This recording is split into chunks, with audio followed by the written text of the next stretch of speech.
Hola, hola, ¿cómo están? Bienvenidos a Mamás en el Backstage, donde hablamos de la maternidad con humor, con realidad y sin filtros. Soy Miriam Escafi, mamá de dos, y sean todos bienvenidos a un nuevo episodio. Hoy tengo una invitada espectacular. Ella se llama Diana Navarro. ¿Cómo estás, Diani? Muy bien, gracias, Mimi. Gracias por estar acá. No, gracias a ti. Gracias por Odette, por mandarme tu contacto, por escribir en el formulario y bueno, y contarme un poquito de tu historia que me parece súper interesante y es un tema que yo sé que me incluyo, que nos vamos a identificar bastante. Diani, comenzando la conversación, a mí me gusta siempre darle contexto a las personas. ¿Quién es Diana Navarro? Bueno, Diana Navarro, además de agradecida de que me hayas dado este espacio, porque obviamente, como te contaba, esto me ha costado un poquito de trabajo, reinvención de Diana Navarro. Diana Navarro es una persona cartagenera, hoy vivo en Barranquilla desde hace muchos años, mamá de dos, unos mellos, pero todo digamos que a lo que soy hoy, me ha tocado pasar por muchas pruebas, por así decirlo. Yo soy abogada de profesión, me enfoqué, pues por muchos años, pensé que mi vida tenía que ser de una forma. Por supuesto, la vida me demostró de diferentes maneras que no todo es tan estricto como yo pensaba. Y me ha tocado reinventarme para volver como a encontrarme. Claro. Entonces aquí me tienes hoy ya como escritora, que digamos que además es un sueño frustrado que siempre había tenido, materializado en este primer libro, el primero de una serie, que además yo siempre había pensado escribir, pero mi mamá decía que yo iba a escribir no sé si te acuerdas, los cuentos al final de las vanidades, Sí. esos corintellados, esas historias así, eso es lo que yo escribía más chiquita. Pero terminé mi primera publicación o encontré la inspiración formal en un libro infantil. Entonces, pues también la maternidad, digamos que ha sido parte Claro. de lograr ese propósito. Y para llegar a este libro, digamos que pasaron muchas cosas Muchas en tu vida y en tu historia, que es lo que vamos a empezar a contar un poquito hoy, Sí. para llegar a lo que es Dani sabe leer, que me parece hasta divino, mírate un dinosaurio, ¿no? Una cosa bella. Pero bueno, vamos por primero a lo primero, Diani. Tú en el formulario nos cuentas que te costó quedar en el embarazo. Tú empezaste a buscar tus hijos o tu hijo o tu hija, no sabías que iba a haber, pero que fue algo complicado. Cuéntanos un poquito qué pasó en ese momento. Bueno, como todo, yo pienso que uno en la vida, pues yo nunca había tenido problemas de absolutamente nada. Yo siempre pensé, uno cree que las cosas van a pasar como en el deber ser, que Claro. supuestamente es que pues tú te casas, buscaste hijos, tuviste tus hijos y formaste tu familia, no normal. Por supuesto no sabíamos que yo tenía un problema, pero en la búsqueda empieza uno a encontrarse con que hoy se ha normalizado mucho más porque cada vez escucho muchas más historias. En ese momento, pues hace 8 años, cuando empezamos en el tema de buscar como tal, no entendíamos qué era lo que me pasaba. Claro. Eso me llevó a sentirme como un fracaso como mujer, como quien dice, porque ¿por qué no puedo? Me costó mucho entender o hacer las paces conmigo de qué es lo que me está pasando, porque no puedo cumplir con esto que se supone que ya debería ser. Me sentía mal con mi esposo porque sentía que también le estaba fallando a él, sentía que estaba fallando a la familia. Empiezas a recibir también, justo cuando estás buscando, todo el mundo queda embarazado, entonces también te empiezas a sentir como, bueno, ¿y yo por qué no? Claro. Me empieza la primera vez que uno realmente digo, me estoy comparando, ¿qué es lo que pasa? Todo el mundo queda, yo no, ¿qué me falta? Si yo todo lo estoy haciendo correcto. A mí me decían, tómate miel en ayunas, yo me tomaba miel en ayunas, o sea, todo lo que a mí me recomendaran yo lo estaba haciendo y nada funcionaba. ¿Tenías pérdidas? No, nada, o sea, que nunca quedé embarazada. Ok, no quedabas. No quedaba embarazada, Ok. nada. Hiciera lo que hiciera, no quedaba embarazada. Por supuesto, pues eso, digamos que me llevó a esto, pero tuve varios doctores. Todo me llevó a un doctor que eventualmente me ayudó a entender cuál era mi problema, pero fueron, digamos que unos años de mucha frustración, de no entender, de muchas dudas, de muchas preguntas. Otra cosa, pues también me acercó mucho a mi fe, porque también tuve ciertas cosas que digamos que de pronto me llevaron a lo que hoy, pero historia para otro día. Eventualmente, pues sí, quedé embarazada de los mellos, pero además después viene el embarazo. Entonces esa es otra historia, porque el embarazo de los mellos, pues además de que costó trabajo, no fue un embarazo fácil. Vamos a quedarnos en un momento, porque tú hablas de mellos, o sea, Sí. eso no es como que no tuve uno. vamos a quedarnos un momentico en ese momento también de la búsqueda, porque Sí. tú también comentas que perdiste mucho tu identidad. Sí. Que eso es algo que queremos hablar en este episodio. Cuéntame cómo tú te empezaste a sentir que esa identidad se fue perdiendo en el momento de la búsqueda de tus hijos. Digamos que me demoré y digamos fueron muchos tiempos de terapia años después para entender lo que me estaba pasando en ese momento. Cuando a mí me vuelvo monotemática porque yo quería quedar embarazada, quería ser mamá, era mi propósito. La gente te dice, no pienses en eso y vas a quedar. No, pero es que tú quieres quedar embarazada y por supuesto, y se lo digo a las que estén buscando, es imposible no pensarlo y uno tiene que también proyectarlo y entender que yo tengo que pensar en esto y tengo que buscar qué es lo que me está pasando y entender que llegar a ser mamá pues tiene diferentes caminos, bien sea con un doctor, bien sea a través de la adopción, bien sea o entender que simplemente quiero ser mamá de otra forma, pero la maternidad tiene que, digamos que se logra de diferentes Claro. maneras. No hay un solo camino, que es lo que yo me empecé a enfocar y pensé que solamente era de una manera, en un momento. Y ahí empecé a perderme porque me volví monotemática. Digamos que cuando ya quedo embarazada, entonces también es todo ese, tengo que cuidarme. ¿Qué fue lo que te dijo el doctor? O sea, cuando tú me dices que llegaste a donde un doctor Bueno. y que el doctor te ayudó. ¿Cómo fue eso? Bueno, al principio pues no entendíamos qué era, pues fui a varios doctores antes donde simplemente me hablaban de estrés porque todo salía normal, Bien. sí, todos los exámenes salían divinos. Cuando llegué a este doctor, que yo creo que el milagro se me dio fue ponerme a este señor en mi camino, él me hace, es la primera vez que un doctor llega y me mira mis exámenes y me dice, sabes que tienes toda la razón, aquí debe haber algo porque no es normal que tú, por tu edad, por todos los exámenes, con todo lo que te salga, algo tienes que tener. Claro, y no quedabas. No o quedaba. sea, que no había tampoco ni siquiera Él me decía, pérdidas. pero tú nunca has tenido nada, o sea, ni un susto, nada. Él me decía, esto no es normal. Entonces aquí debe haber algo. Y sí, los exámenes en papeles todo salía bien normal, pero tiene que haber algo. Y ahí es cuando él empieza como a indagar un poquito más y encontramos que yo tenía las trompas ambas tapadas, que nunca se había notado antes. Entonces ya teniéndole, digamos que le pusimos un nombre al problema, me quité como ese primer peso de encima, ok, ya yo sé qué es lo que tengo y qué es lo que tengo que hacer. Entonces empezamos un tratamiento in vitro que me llevó a los medios. Aprovechamos pues todo como te digo, todo lo mío. Mi proceso in vitro no fue tan tormentoso como de pronto he escuchado historias de otras personas que las admiro porque de verdad que nada más con estos 2 años que me tocó a mí sí es duro y nadie entiende lo difícil que es uno estar expuesto a cada prueba negativa. claro.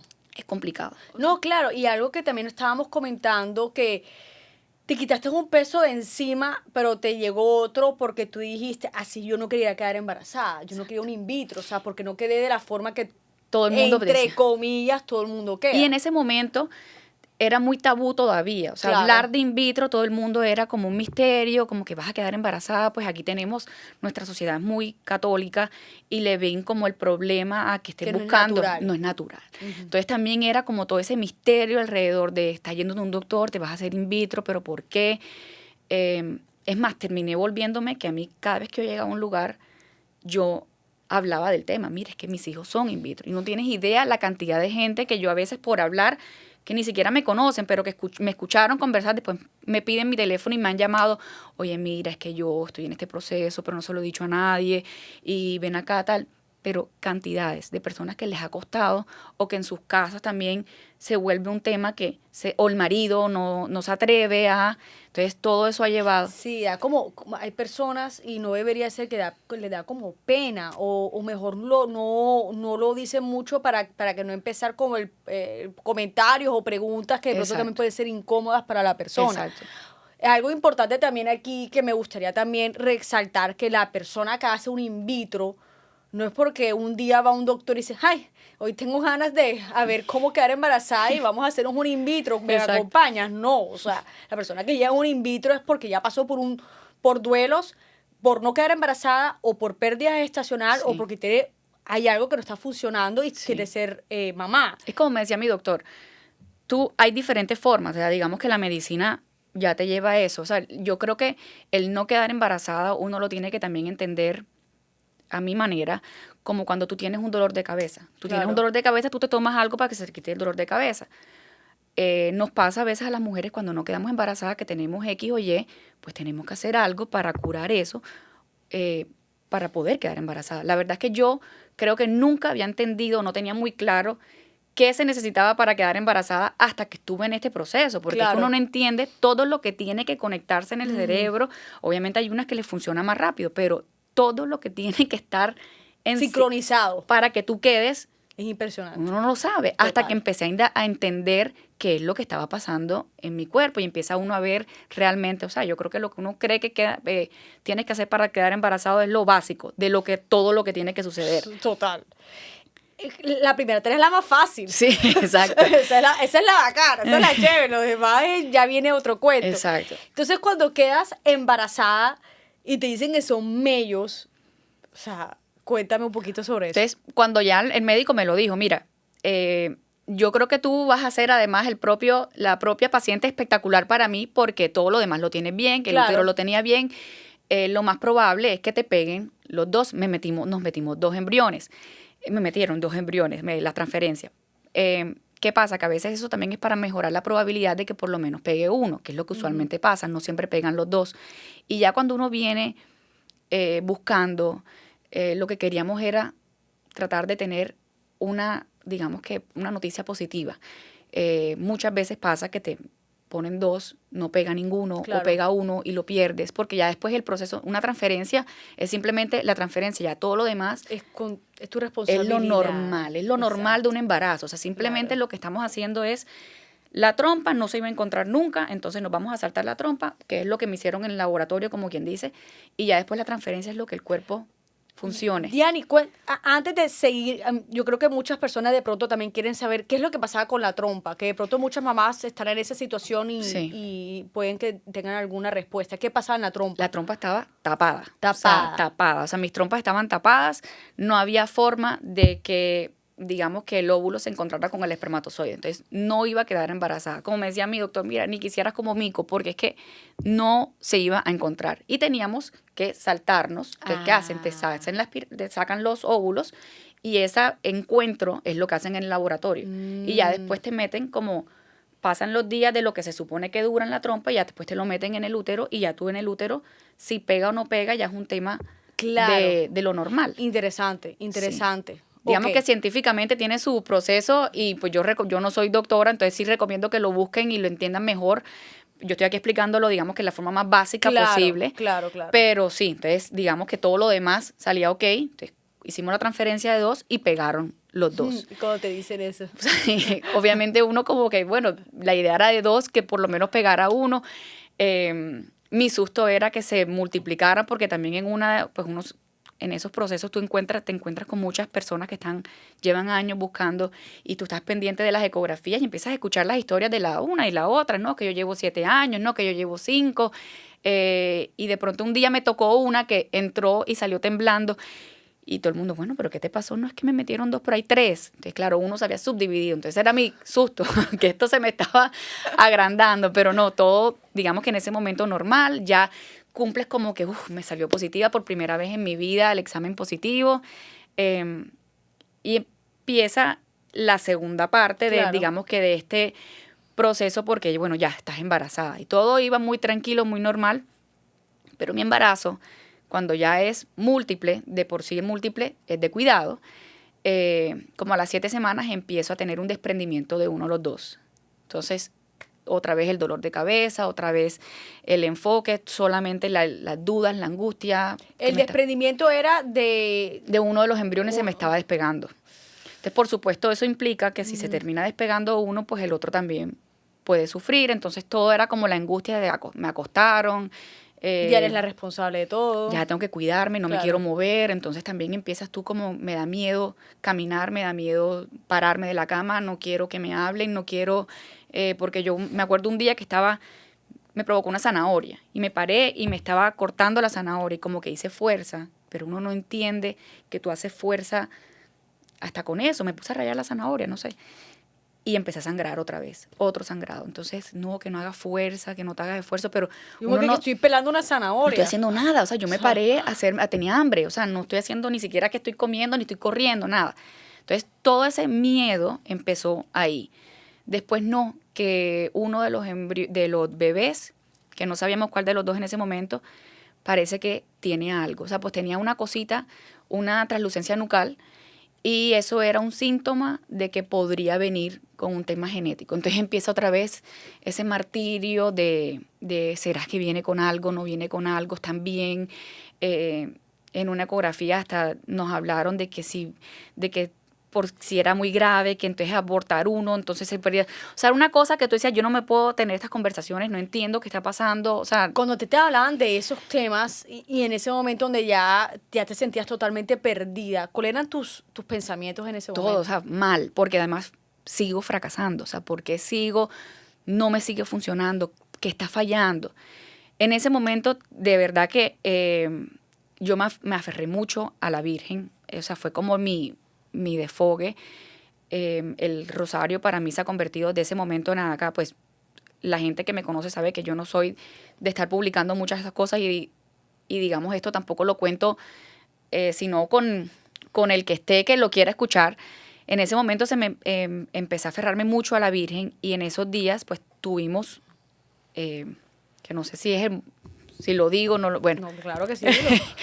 Yo rezaba mucho el rosario, era como mi ¿cómo será? El refugio que Sí. encontré realmente. Y me pasó que una noche, pues hoy después lo miro, hay una cantidad de diosidencias en mi historia, pero es una noche, en la madrugada, me levanto, yo ponía las dos ecografías en la medio, porque además me daba ansiedad rezar más por uno que por el otro. Y yo ponía una virgencita de la Dulce Espera que me había regalado una amiga, y yo rezaba mucho mi rosario con la Virgen, pero en la mitad de los dos porque me daba afán, no quiero rezar más por uno que por el otro, porque en ese momento no sabíamos si eran niños o niñas, nada. Y me dicen, no, tienes que hacerte el examen genético porque no sabemos si es que viene con algo, pero me tocó esperar como 2 semanas para poder hacerme el examen, después lo que se demora que te llegue el resultado del examen.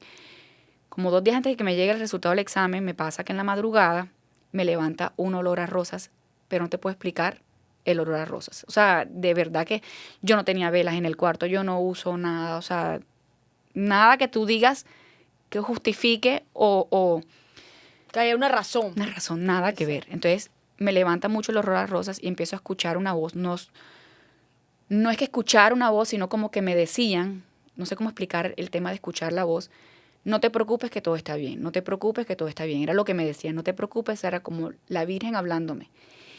Y eso que empiezo yo en la madrugada a despertarme y me da ansiedad, pero decía, cuando empieza a salir el sol, yo no que me daba como afán, no quiero ver a nadie aquí. Claro. No te preocupes que todo está bien, no te preocupes que todo está bien. Bueno, empieza a salir el sol y cuando volteo está la Virgen puesta como encima de la ecografía del que tenía la translucencia. Yo levanto a mi esposo y le digo, mira, yo no sé si esto que te voy a decir me vas a creer o no, pero mira lo que me está pasando.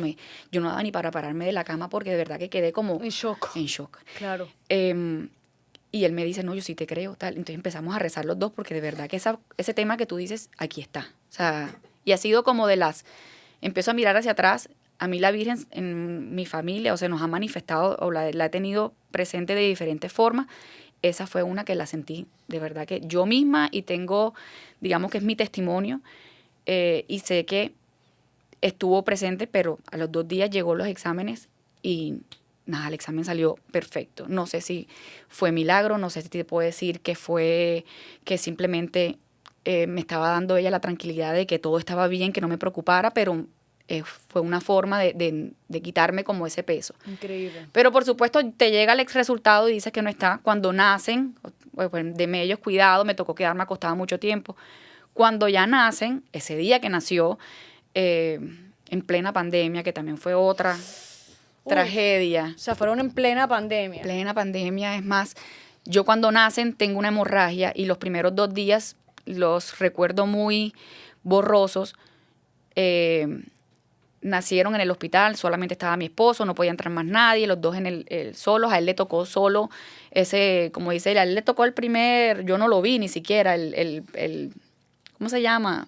el primer popó de los niñitos. ¿El meconio? El meconio. Le tocó a él y él se echa flores porque fue la primera vez que le tocó, fue todo lo que le tocó, que eso es muy difícil. ¿Pero qué pasó con esa hemorragia? O sea, ¿tu parto fue en urgencias? No, yo llegué a la semana 37, que es como el máximo Sí. en mellos. Ellos estaban súper bien de pesos, todo. En el parto, no sé, no entendíamos muy bien qué pasaba. Yo sí veía que los médicos entraban mucho, yo tenía mucho frío, me sentía, pero yo pensaba, los hospitales son helados, tengo mucho frío, me estoy congelando. Entraban, miraban y yo veía que hablaban era de sangre, había mucha sangre. Pero eso uno no entiende bien y además en plena pandemia, entonces nada más había una enfermera en el piso. Sí, era más complejo todo. Entonces no entendíamos muy bien, ¿no?, la dinámica de qué es lo que está pasando. Al final de pronto vuelve y entra una enfermera que también yo digo que no sé ni quién es porque tenía un tapabocas, pero ella se quedó hasta el final y me decía, mira, yo hasta que ahí entendimos que era grave, porque ella me dice, yo no me voy a ir hasta que tú salgas de esa cirugía, te van a volver a meter en cirugía. O sea, a ti te sacan... y antes de empezar, perdóneme por interrumpir aquí un momento para darle también un poquito de contexto a las personas. Tú ya sabías que era niño y niña. Sí. ¿Quién era el niño o la niña? O sea, ¿cuál era el que tenía Juan Tomás, sí, el niño. Tomás. Sí. ¿Y la niña se llama? Belén. Belén. Ok, Tomás y Belén, llegas al parto, sacan a los niños, no hubo ningún problema con los niños. Nada, es ellos están. cuando ya empiezan a ti como a organizarte toda la Exacto. cuestión. Es más, adentro. cuando salen, obviamente con la duda de que si Juan Tomás venía con algo o no, yo le pregunto, ¿cómo están? Entonces, Claro. él, porque yo creo que no teníamos, hasta que no lo viéramos físicamente, uno no sabe, ¿será que si viene con algo o no Sí. viene con algo? Uno queda como con la cosita por dentro Sí, con la duda siempre. de será que sí, será que no. A pesar de que ya después de eso, las ecografías, después de eso que te digo, me empezaron a salir, no volvió a salir nada, todo se veía muy normal. Entonces, uno pierde como que te tranquilizas, pero no sabes si sí, si no. Cuando a mí me da la hemorragia, cuando salimos ya entendimos de lo grave que era. Es más, yo cuando empiezo a pedir el historial médico me di cuenta que hasta fiebre me dio en esos días y yo sí veía que me tenían monitoreada y como que la Pero presión. a ti no te decían mucho. Nada, no entendíamos mucho qué es lo que estaba pasando. Ya cuando se me regula todo, el doctor es el que me dice, ven acá, ¿quién está en tu casa? Tu mamá y tu suegra. Bueno, vete para allá porque aquí no tengo ni una enfermera que te cuide, mejor vete y que tienes más ayuda en tu casa. Pero ya los mellos habían nacido. Sí, ya nacieron los mellos, entonces ya estaba todo ok. Pasamos nuestro susto, pero no sabíamos que era grave. Yo simplemente era como un sangrado muy grande que también, como nos lo entendimos después, a mí, yo no sé, como esa depresión que le da a uno, como el susto de me pude haber muerto. Claro. Pero te da después, porque tú en ese momento estabas en modo, necesito funcionar. Y plena pandemia, pues nada más estábamos nosotros encerrados, entonces uno está como funcionando, tengo que cuidarlos, estos niños dependen de mí, necesitan de mí para vivir. Entonces empieza uno además otra parte de que te cuestionas de maternidad, porque obviamente uno en la mente, la maternidad la tienes idealizada de una forma. Tengo que lactar y entonces empiezas a todo lo que te has leído y todo lo que tienes que hacer. Yo no estaba disfrutando la lactancia para nada, entonces lloraba uno, entonces me tenía que poner al otro, entonces yo no te quiero contigo porque es que yo no puedo con esto. Entonces empiezas tú también a juzgarte y a darte palo porque no entiendes por qué no te puede salir normal, o sea, Claro. porque esto todo ha sido un tragedia tras tragedia, o sea, todo se vuelve como un martirio. En ese momento pues uno no lo ve. Cuando ya ellos están, que ya estamos pues normalizados, pero me volví también mamá. O sea, ya yo no daba para trabajar, no daba para volver a ser la persona que era, no daba, no sé si fue también, hoy veo que tanta ansiedad de que tengo de que cuidarles en la barriga, de esa ansiedad de que quedar embarazada, después cuando están me volví que tenía que estar encima de ellos todo el tiempo. Y sí, de pronto, ay, la mamá dedicada, y yo les hacía actividades y jugaba, pero... Sí, pero eres la mamá. Mamá. Solamente era mamá. O sea, Diana ni por ahí estaba. Entonces, y yo, digamos que por mucho tiempo pensé que yo tenía que ser mamá, o sea, tenía que ser empresaria y tenía que ser, o sea, no que no lo pueda hacer. Y la verdad que el que puede hacerlo de muchas formas, bacanísimo, pero me volvió un martirio sentir que no era eso que yo en mi mente pensé que tenía que ser. O sea, Claro. como mujer. Yo siempre había sido muy como feminista, todas nos valemos por nosotros mismos, pero no el feminismo yo creo que también se tiene que, o sea, se replantea y hay una mujer africana, Chichimamanda Ngozi, que habla de eso. Sí, lo he visto. Es espectacular porque Sí, sí, además sí. ella lo habla muy de que de verdad el feminismo, más allá de simplemente ser como que todas podemos, no, es que yo como mujer puedo hacer algunas cosas y hay que entender que es que hasta como físico, o sea, Yo lo hablo así, yo también me ha pasado, eso creo que a todas mujeres le pasa, que llegan los niños o llegan tus hijos y tú no sabes todo lo que te va a cambiar al Exacto. principio, entonces cosas bobas. Yo voy a ir al gimnasio de 5 a 6 y de 7 me baño y a las 8 voy a trabajar y de 8 a 12 y ya estoy... No. O sea, puede que pase, puede que no pase. Y yo siempre digo, un día a la vez. Y algo que yo siempre le digo a las mamás primeras, bajen las expectativas al principio. Sí. Porque, y cuando yo digo bajen las expectativas, no estoy diciendo échate a perder, a cero. Pero ser flexible, porque hay momentos donde no vas a poder, hay momentos que sí vas a poder, Así es. pero lo más probable es que no vayas a poder los primeros meses, los primeros años, hasta que te vuelvas a encontrar de nuevo y la cosa se ponga un poquito más fácil. Exacto. Pero siempre, creo que el primer consejo que yo siempre le doy a la mamá primeriza es, baja las expectativas los primeros meses, años, para que no te genere esa ansiedad y ese sentimiento de fracaso, porque no estás fracasada, sino que tu vida en verdad cambió y no vas a ser la misma de antes. Exacto. Punto final. Y entonces, ese entender eso, pues Es difícil, cuesta, no, es o sea, difícil. fácil decirlo.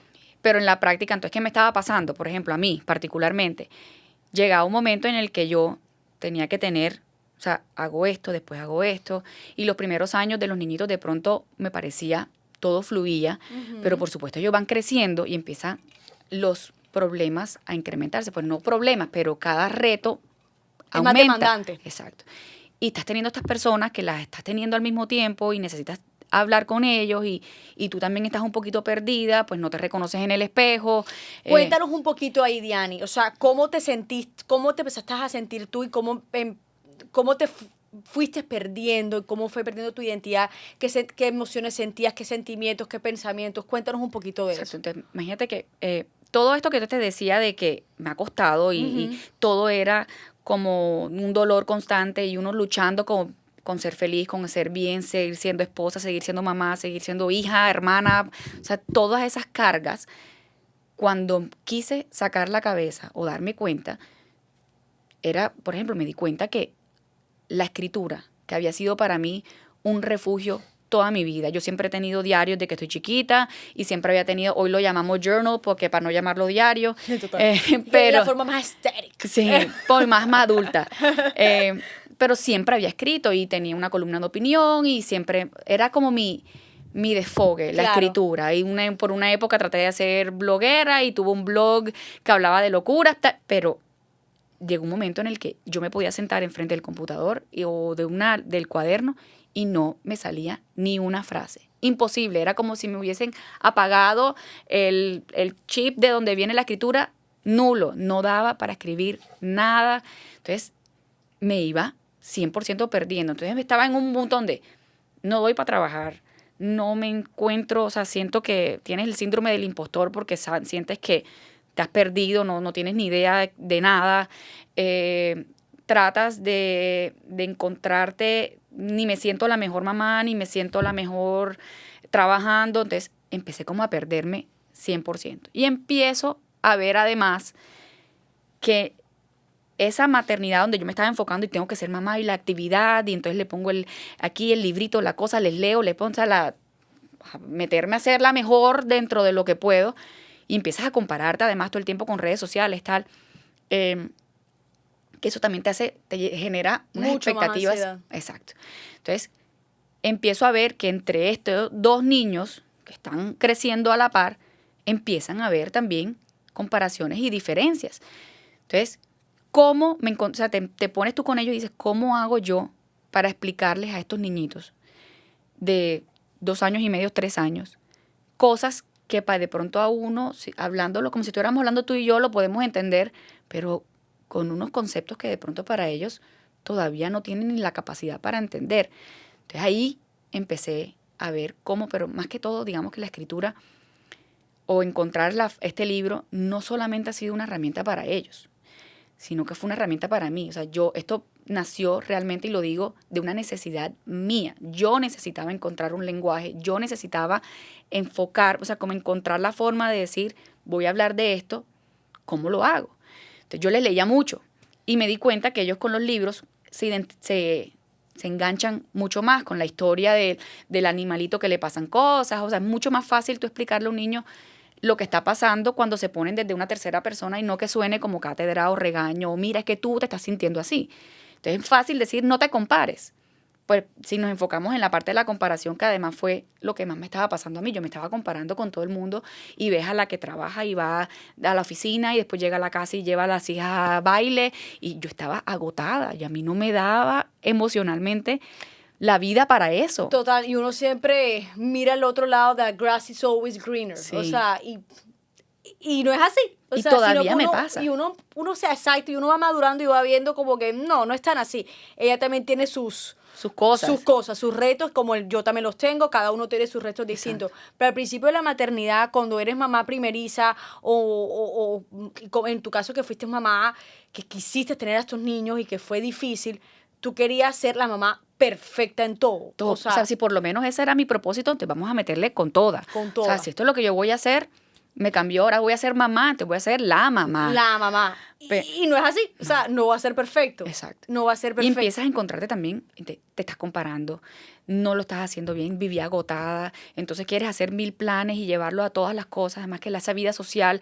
Y yo soy una persona que a mí me cuesta. Entonces, claro, yo estaba luchando además con ser una persona cambiarte. Que no soy. Entonces, ni soy la persona, ni he vuelto a escribir y estoy tratando de hacer esto con un mayor esfuerzo, pero me cuesta. Entonces, claro.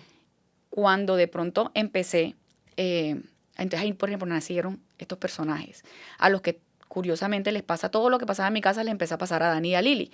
Entonces, es que es el libro. Cuéntame un poquito también, Diani, ¿cómo empezaste o sea, cuando yo creo que tú me cuentes el día que tú dices, bueno, voy a empezar a contar esta historia o este libro, ¿cómo fue ese día que tú tuviste como le dicen los creativos, el aha moment? El aha moment mío fue, empezaron a pasar cosas en mi casa. Entonces que tú empiezas a ver eso que te digo, cómo les explico yo a ellos o cómo hablamos de estos temas sin que sea complicado.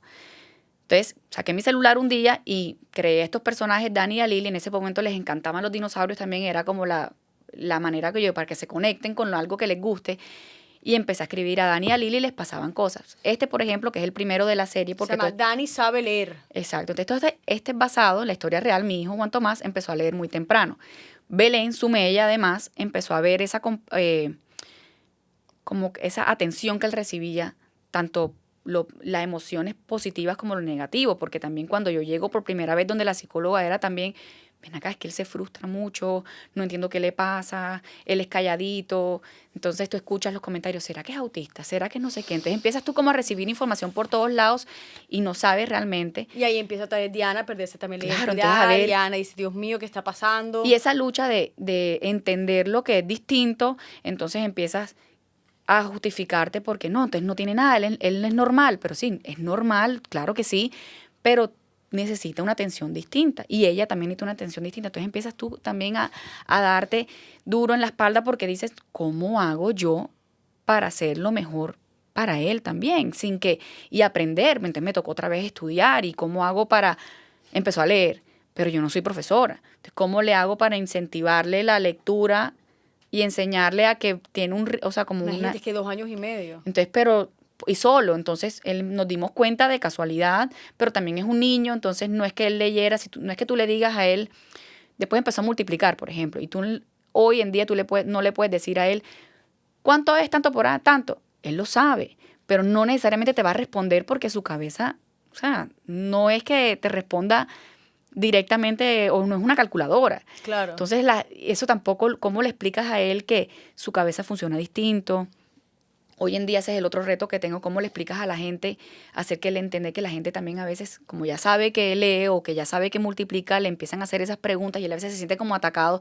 ¿Cómo le haces que le entienda que no se sienta así, que no importa, pero frustra? Pero frustra. Y uno de los episodios que hablamos con Nati Zuleta, que tiene un niño con altas capacidades, es que estos niños a pesar de que son niños con altas capacidades, también pueden ser niños con muy baja autoestima si no lo sabes manejar bien. Claro. Porque como tienen tanta información y no lo alimentas de la forma adecuada, bajan su rendimiento a nivel emocional, académico, todo. Todo. O sea, no es como que el niño de altas capacidades es súper inteligente y súper feliz. No, No. no es tan así. Además de que tienen su asincronía en su edad emocional como la edad cognitiva. Exactamente. Entonces no va parejo. Entonces, ¿cómo No le va explicas parejo. a él que sí? Entonces, de pronto él está ahora mismo, por ejemplo, en una etapa en la que él está muy con todo este tema, o sea, había dejado no quería sumar, no quería hacer nada de las matemáticas que en su momento le gustaba, había dejado de leer un poquito y la psicóloga me decía, es normal, porque es que empiezan a tener momentos en los que ven que los amigos pues no lo están hacen. haciendo, entonces yo hacerlo soy distinto, entonces empiezas a ver los que empiezan como a rechazar, entonces es buscar que él en esa comparación se sienta también validado. Entonces, esta historia, por ejemplo, particularmente Dani sabe leer, nació de eso. Yo estaba viendo la comparación entre Belén y Juanto. ¿Y Belén cómo se manifestaba Belén por estas comparaciones? En ese momento, además, la atención que recibía Juanto era que de pronto ella escuchaba que la gente llegaba y él lee, y él suma, wow, y ella nada. Tú la veías que se esforzaba. Entonces ella o aprendía a leer, pero una niña que no tiene por qué leer. O te llega, mira, yo también sé leer, y se aprendió como la página de Nacho Lee, se la aprendió completa y la leía por memoria. ¿Viste que yo también leo? Ah, claro, tú también lees, pero ¿cómo le explicas que ella va a llegar a eso, que tiene su ritmo?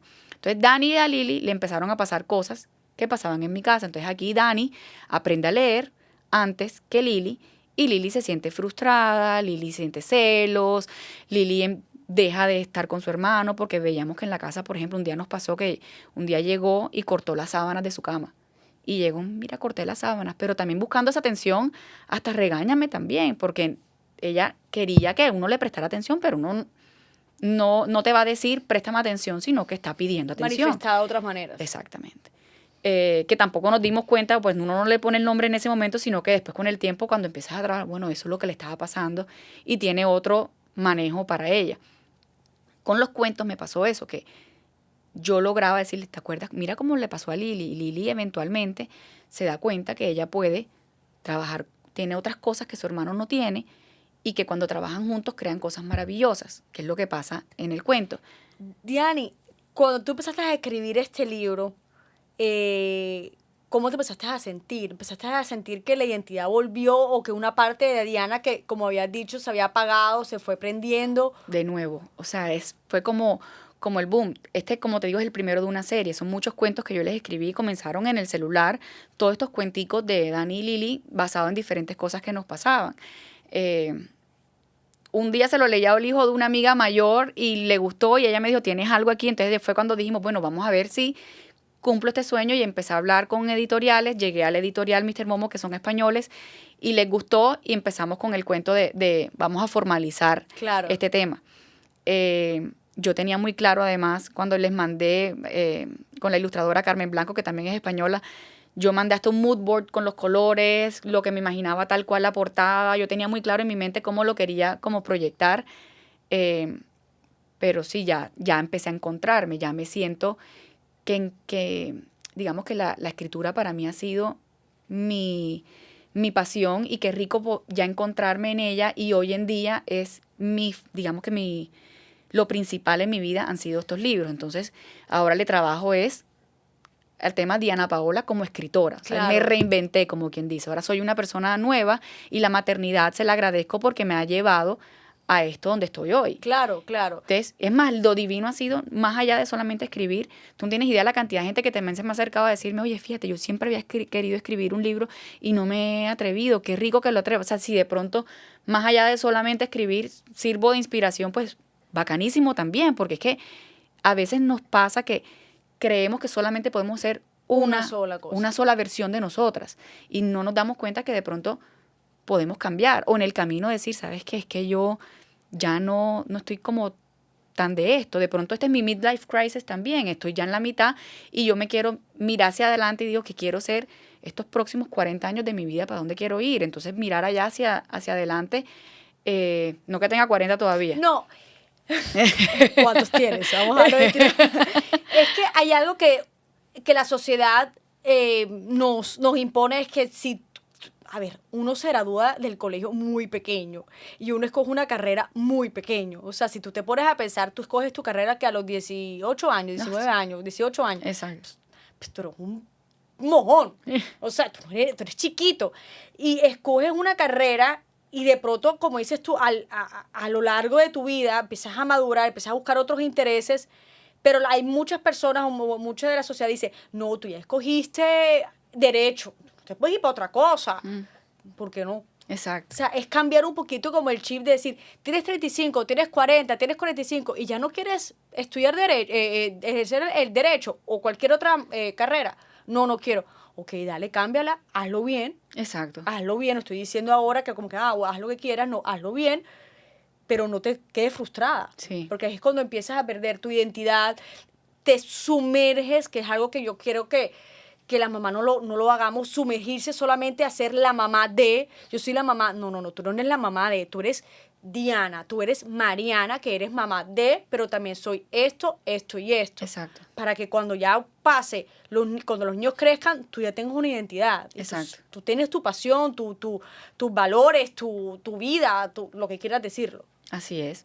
Y digamos que uno se pierde como en eso y entender que sí, puedo cambiar y no tiene nada de malo replantearme como persona y que la maternidad me defina también, porque es que también nos da miedo decir, es que soy mamá. Entonces, claro, ¿por total. qué? O sea, No. ¿por qué si de pronto esto me llevó a lo que soy hoy? Por supuesto me llevó a lo que soy hoy y por supuesto que es que es la realidad, soy mamá. Claro. La vida me cambió, ya de pronto, y los años también pasan factura, de pronto ya me canso más rápido, de pronto también ya hoy en día digo, ¿sabes qué? Yo prefiero quedarme en mi casa que estar saliendo todo el día, de pronto sí, no porque lo haya hecho signifique que es la única forma de ser quien soy. Lo bonito también de la maternidad es que la maternidad también te muestra, como a ti te mostró, tus cualidades o tus talentos y que no lo estabas ejerciendo o no lo estabas como trabajando como en tu caso que es la escritura. Exacto. También la maternidad también te puede llevar a decir,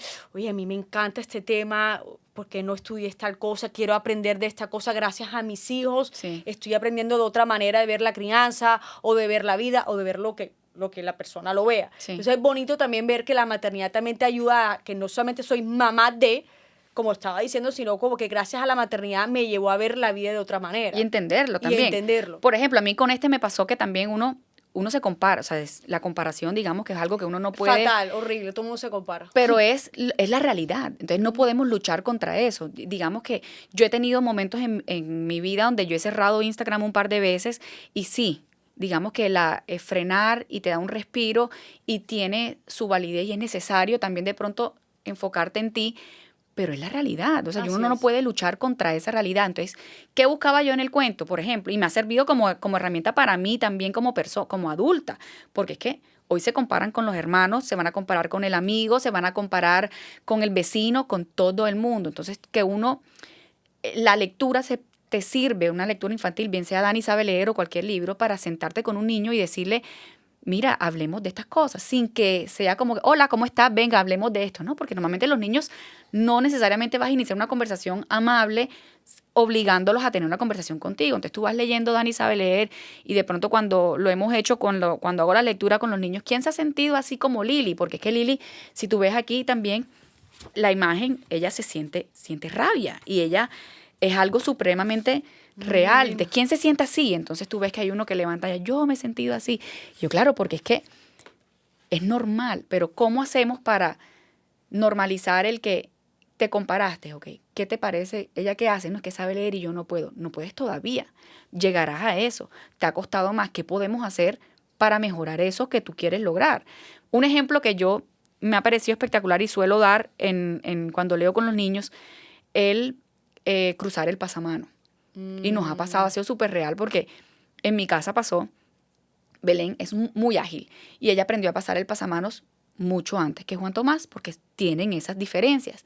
Y el otro se frustraba muchísimo. Entonces él decía, bueno, pero ¿qué puedes hacer para mejorar? ¿Tú lo quieres cruzar el pasamano? ¿Qué tienes que hacer? Practicar, fortalecerte, de pronto utiliza una silla. Ella misma hasta a veces le daba como ideas. Y él a veces totalmente rabioso porque no podía. Entonces, no puedo y se iba. Yo, pero no puedes hacerlo, es algo que hoy no puedes hacer. Llegará el día en el que puedas. Hace 2 semanas pasó el pasamanos en el colegio por primera vez. Y esto me cuenta Belén después, porque él se baja y lo primero que hace es buscar a la hermana a decirle, pasé el pasamano. Entonces ella va y lo ve y él le vuelve y le pasa y le monta. Ella se monta al carro y es la que me cuenta, mamá, imagínate, cuánto más pasó el pasamano. Entonces, yo fíjate, ese es el mensaje, qué lindo. Se compararon, sentía por qué tú puedes y yo no puedo, tengo que mejorar, eventualmente lo logré. Validar la emoción. Claro, es que Sí. está bien que sientas rabia, está bien, es que es Claro. normal. Y hay cosas, y nos pasa a nosotros como adultos también, a veces nos cuesta trabajo entender que yo veo a la mamá que baila divino, y yo acá, no, es que esta baila divino, pero yo tampoco estoy haciendo absolutamente nada para mejorar si es que yo siento que es que yo quiero ser eso. Exacto. O entender que es que a mí no me interesa bailar También. divino. Entonces, ¿por qué me Exacto. voy a... O sea, ¿por qué es esa? O el ejercicio. A mí me cuesta un trabajo horrible hacer ejercicio. Tú ves a la que se levanta, que a las 5 de la mañana, ¿qué tal? Y uno acá, ay, Dios mío, yo no doy. ¿Por qué? No, ¿por qué? ¿Qué tengo que hacer? Entonces, ya yo me puse metas acorde a lo que yo puedo. Realistas. Exacto. Y yo veo si voy 2 veces a la semana, si voy 3 veces a la semana. Y yo quiero verme mejor en el espejo, pues tengo que ver qué hago para verme mejor en el espejo. Pero es un tema muy mío. No puede ser lo que haces tú, porque claramente lo que haces tú, tu vida es diferente a la mía. Pero como todo el día estamos viendo lo bonito, caemos en ese juego. Claro. Uf. Entonces, hay que explicarles desde chiquitos, que de pronto eso nos faltó también a la generación de nosotros, que no teníamos, pues primero porque no estábamos comparándonos todo el tiempo, pero entender que la comparación es válida y es completamente sana, siempre y cuando uno diga, ¿sabes qué? Qué lindo, validarle al otro, oye, tú sabes leer, qué bacano que sabes leer, yo todavía no. También es bueno aplaudirle al otro, qué chévere que todos nos empecemos a aplaudir en grupo, o la que pinta divino. Total, y buscar y resaltar las cualidades de los niños, cada uno tiene sus cualidades. En mi caso, por ejemplo, la mía no baila muy bien, pues tampoco es que le interese mucho, pero canta espectacular y pinta espectacular. Y una vez me dice, pero ¿por qué Juanita sí sabe bailar mejor que yo? Siempre digo, hay personas que tienen talentos o cualidades más que otras. Cuéntame las tuyas, ¿cuáles son? Y ella me Exacto. dice, no, yo sé cantar muy bien. Ah, mira. Perfecto, ¿ves? Entonces, pero la comparación es normal, es Exacto. saber cómo manejar esa comparación y no decir que yo he caído mucho en eso, pero ya, no te compares, Exacto. no pasa nada, tranquila, pero ya deja. Es como, oye, pero es que... Es que es normal. Es normal. Y no solo lo hacemos nosotros, Claro, y también lo van a hacer Si lo ellos. hacemos nosotros, ¿qué Exacto, esperamos es de los otros? como tratar de utilizar los libros para esas conversaciones, especialmente cuando son tan chiquitos, porque cuando Claro. están tan chiquitos, tener la conversación es complicado porque no necesariamente ellos saben ponerle nombre a eso que están sintiendo. ¿Desde qué edad recomiendas este libro? Bueno, digamos que las edades en los libros, formalmente, digamos que teóricamente es más como de la dificultad del lenguaje. Ok. ¿Qué tienen este tipo de libros? Uno, que lo que quiero también es fomentar la lectura en digamos que padre e hijo, o cuidador e hijos, porque la conexión que se da entre el niño, y está comprobado que también el desarrollo lingüístico o de vocabulario de los niños se desarrolla mucho más rápido cuando está escuchando al que le leen, porque está escuchando cómo se lenguaje. pronuncia. Exactamente. Y todo. Eso ayuda mucho. O sea, digamos que tú puedes utilizar un libro como estos, que fue lo que buscamos. Las imágenes son agradables, son lindas, son colores tranquilos, para leer, que te escuchen a leer con un niño mucho más chiquito, pero está diseñado para, digamos que de 4 a 7 años. Ahora, este libro viene bilingüe, lado a lado en inglés y español. Entonces ha sido espectacular para familias que ya, pues, o ya son bilingües o que viven afuera y que no quieren perder el español porque los hijos están aprendiendo. Entonces he tenido videos de mamás que me mandan, mira, mi hijo tiene 9 años, pero está leyendo y claro, como tiene la comprensión de lectura simultánea, porque viene... Claro, me parece súper chévere. Claro, eso. viene al lado de inglés y español, ellos se van llenando como de más seguridad al leer en el otro idioma que de pronto no manejan tanto porque ya pueden verificar al lado lo que están leyendo. Claro. Entonces lo que queremos es, este tipo de libros de pronto no es el libro muy más difícil o que te va a exigir mucha comprensión, pero sí es un libro que te permite generar un poquito de confianza. Y de conversación. O sea, lo importante, esa es clave de uno poder tocar estos temas. Por ejemplo, todo lo que he escrito y viene es bajo esa línea, es que sirva no solamente como una historia bonita, sino como una herramienta realmente útil para los padres y para los niños para tocar esos temas que de pronto son complicados y digamos que lo estoy haciendo basado en situaciones reales o conversaciones reales que he tenido, además del acompañamiento psicológico que hemos tenido. Entonces, con ese feedback que he tenido de las psicólogas y demás, he podido dirigir la conversación y me han ayudado a tener estas conversaciones con ellos también. Qué lindo. No solamente de porque yo diga, no, es que yo tengo la razón, no, sino que han sido, digamos que parte de lo que, vamos a enfocarnos así, y digamos que el libro sí fue pues la herramienta para... Lo máximo, Vianney. ¿Y ahora vienen cuántos más? Bueno, vienen más. Formalmente estaremos ahí 4. Sin presión. Sin presión, pero no, poco a poco. Por supuesto, estos libros se toman su tiempo. Claro. Las imágenes son todas hechas, ilustraciones a mano, digitales, pero a mano. Entonces, pues fue un año largo para tenerlo formalmente en vivo y en directo. ¿Y dónde lo podemos conseguir? Bueno, en Colombia lo pueden conseguir en mis redes sociales. Están los links para mi página web Ahora ponemos las redes sociales y todo. Exacto. Y en estado, pero se encuentra en Buscalibre, está en Amazon, están en todas, como ebook y como tapa blanda, en la mayoría de las plataformas a nivel mundial. Lo máximo. Libros.cc en España, en todos lados, sí. Diany, ¿cómo te sientes hoy? ¿Cómo estás hoy? Hoy me Después siento- de todo este recorrido de buscar esta identidad, tu nueva identidad y, bueno, la identidad que tenías perdida. Yo me siento feliz y yo creo que se ve porque he vuelto al gimnasio, me siento como empoderada otra vez, quiero comer bien, o sea, hasta en mi vida los hábitos míos me han convertido, o sea, como positivo, me siento plena, no solamente porque, bueno, cumplí un sueño, mi sueño era ser escritora y ya formalmente me presento como escritora, por supuesto, síndrome del impostor al 1000%, porque cuando te enfrentas a estos escenarios nuevos donde estás con otros escritores, me pasó en la Feria Libre de Barranquilla, estás con estos escritores que han escrito por años, cuando ellos me validaron a mí también como par, para mí eso fue Claro. espectacular, porque ya siento que me siento como un club que no había podido entrar nunca y ya me siento parte de él. Eso es espectacular. Entonces, sí, obviamente me siento plena, me siento feliz, es decir poco, y nada, es muy enfocada y pues esto no es solamente escribir, es hacerlo, escoger bien las palabras, quiero que sean herramientas, entonces trabajándole mucho a esto que te digo que ya están escritos porque los escribí. Primeras versiones fueron en mi celular, Claro. que les leía yo del teléfono a ellos, donde se los inventé, pero ya mejorándolos para que eventualmente sean lo que es Dani Sabe Leer, una herramienta para todo tipo de padres y en los colegios, como utilizarlo con los niños como una herramienta académica realmente. Es que se ve divino. O sea, no veo la hora de leérselo, pero ¿sabes a quién se lo voy a leer? A mi hija Sara, que tiene 8, pero está en los momentos de la comparación. Sí. Y creo que de una forma como muy fácil y como lo que me gusta es generar conversación. Así es. En esos aspectos que son complicados de explicar, como dices tú, de una forma muy adulta o como muy literal. Esta es una forma más bonita de explicar Así estas es, situaciones. tal cual. Vamos a pasar a la última pregunta. Últimas preguntas, son unas preguntas que te tengo para ti. Deme un momentico, aquí. Bueno, la primera pregunta. Si pudieras hablar con esa Diana que lleva años intentando quedar embarazada, ¿qué le dirías hoy sobre la maternidad que venía y sobre la mujer que no iba a desaparecer? Qué difícil. Yo creo que primero sería darle un abrazo porque qué duro y yo sé que sufrió mucho, mucho, mucho. En silencio muchas veces, porque yo creo que yo he pecado mucho a veces por parecer más fuerte de lo que soy. Claro. Y de pronto la gente a primera siente que pues, yo soy seca y me cuesta trabajo. Mi lenguaje del amor no es abrazar y besar y no, yo sí cero melosidad, pero sí me mortifico mucho. Sé que esa Diana Paola sufrió mucho, mucho, mucho.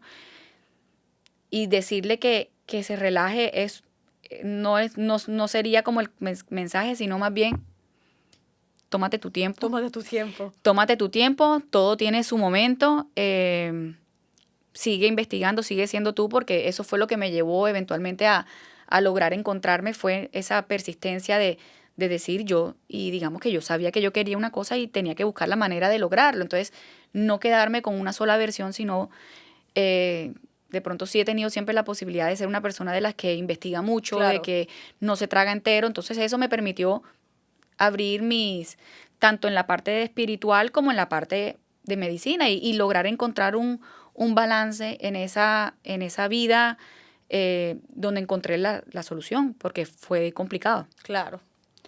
En ese posparto en pandemia, cuando te sentías apagada, ¿qué fue lo que más necesitabas que alguien viera de ti? Bueno, sí, de pronto que me sentía vulnerable y pedir ayuda no no me era fácil. Yo creo que cuando a veces a las mamás esperamos mucho de ellas, especialmente en estos lugares donde vivimos nosotros, donde el posparto se ve lleno de gente y todo el mundo va a las casas y siempre tienes bulla y comentarios y todo el mundo opina. Yo tuve la virtud o la ventaja de la pandemia para mí fue que la pandemia no te visitaba mucha gente. Claro. Entonces eso que me mortificaba, yo vivía mortificada nada más en pensar que cuando nacieran yo iba a tener mi casa llena de gente, porque a mí me cuesta esa parte de la multitud. Entonces eso jugó a mi favor. Claro. Pero sí, de pronto que me vieran, o sea, que entendieran que yo también me estaba encontrando, o sea, que no, todo el mundo me aplaudía de pronto desde lejos, estás ahí, la mamá, pero yo estaba, o sea, hundida. sí, yo no me encontraba, o sea, yo no estaba ahí, era momentos donde de pronto yo estaba funcionando más por el deber, más que por querer, o sea, no es por el querer, porque uno sí quiere, pero no por, o sea, el deber, pero no es porque tú te sentías plena haciéndolo o feliz haciéndolo, que es diferente. Sí. Y me costó también, digamos, que a veces uno dice, es que no, ser mamá, no es que no esté feliz siendo mamá, era mi propósito, Claro. pero no te puedo decir que la maternidad para mí fue simplemente como que, ay, nacieron, esto es un amor eterno. Esto eran unas personas a las que es una responsabilidad, yo me sentía era que tenía que cuidarlos y enfocarme en que sobrevivieran y yo tengo que sobrevivir también, entonces empiezan a generarte además esa cantidad de miedos, yo ahora el miedo que me voy a morir, entonces ese tema de que me necesitan también se volvió parte de esa ansiedad que me generaba en esos momentos, entonces yo vivía muy ansiosa y me fui perdiendo eso, que yo no me encontraba o aceptar que era mamá. O sea, aceptarme como mamá me costó mucho trabajo, que lo era, pero entonces lo quieres esconder trabajando desde que se sale el sol hasta que termina, entonces no tengo tiempo para verme con amigas, no tengo tiempo para tomarme un café, no tengo tiempo para ir al gimnasio, pero ¿cómo así que no tienes tiempo? Claro que hay tiempo, sino que uno tiene que reubicarlo. Sí, porque uno se refugia. Sí, uno empieza a buscar yo tenía excusas. una cantidad de cosas que yo tengo que estar aquí, tengo que hacer esto, y todo lo demás va perdiendo como importancia, pero o sea, hoy entiendo que todo se puede hacer en diferentes proporciones y a diferentes... Y cogerla suave. Exactamente. Cogerla suave. Con uno mismo, además. Total. Si hoy tus hijos leyeran tus cuentos como adultos, ¿qué te gustaría que entendieran de su infancia y de ti como mamá? Bueno, divino, porque yo sí espero que ellos eventualmente, y digamos que en estos journals que te digo, yo les dejo muchas veces cuando escribo, son cartas para ellos como del momento de lo que estoy viviendo. Entonces sí, y los tengo guardados, o sea, los voy guardando porque digo, cuando yo me sueño eso, cuando crezcan y cojan mi diario, mi cuaderno, entiendan qué estaba pensando yo o cuál era mi estado mental en ese momento, porque sí, van a encontrar momentos muy duros o muy oscuros. Vulnerables. Exacto, pero también quiero que sepan en qué estaban ellos o cómo iban. Y lo lindo de estos cuentos que son parte de la historia con ellos, que nacieron de ellos, que ellos se vean que también encontraron que en el conflicto encuentran la resolución del conflicto también, o sea, de que también ellos se vean de que en algunos momentos de pronto no todo es perfecto, pero si hay maneras de hablarse o si hay maneras de replantearse porque son distintos y que se acepten como personas distintas, tanto como hermanos como con los amigos. Entonces, eventualmente yo creo que si ellos se miran hacia atrás, lo que estábamos viviendo en ese momento o en este momento como familia, entender que sí habían cosas que de pronto estaban generando un conflicto grande, pero lo logramos superar. Diani, gracias por estar acá, gracias por esa historia tan espectacular, por ese libro tan hermoso, divino, me encanta. Y bueno, ahí están las cámaras por si quieres decir algo a las mamás, dejar tus redes sociales, todo lo que quieras, ahí está, todo tuyo. No, mil gracias por este espacio. La verdad es que yo no, más que un mensaje a las mamás es que sí, que se entiendan y sean tengan compasión con ustedes mismas porque, por supuesto, la maternidad, claro que te va a cambiar y no nos podemos sentir mal por eso, no nos podemos sentir mal por definirnos como mamás, al contrario, es parte de lo que somos. La maternidad tiene muchos matices y hay muchas formas de llegar a ella y nada, que ojalá encuentren esas herramientas y lenguajes para ser mejores, tanto con uno mismo como con los hijos, porque es lo que necesitamos, el apoyo y búsquense su tribu, porque sin la tribu de uno yo no me hubiese atrevido ni estuviéramos aquí. Total. Redes sociales, ¿dónde consigo ese libro? Mi Instagram es @dpnavarro. Ahora se lo dejamos abajo. Exacto, y mi página web www.dianapaolanavarro.com, también se encuentra todo el resto de la información. Ay, buenísimo, buenísimo. Muchas gracias. Bueno, gracias, Diani. Y bueno, esto es Mamás en el Backstage. No se les olvide suscribirse a nuestro canal de YouTube o calificarnos con 5 estrellas por Spotify. Hasta la próxima. Bye.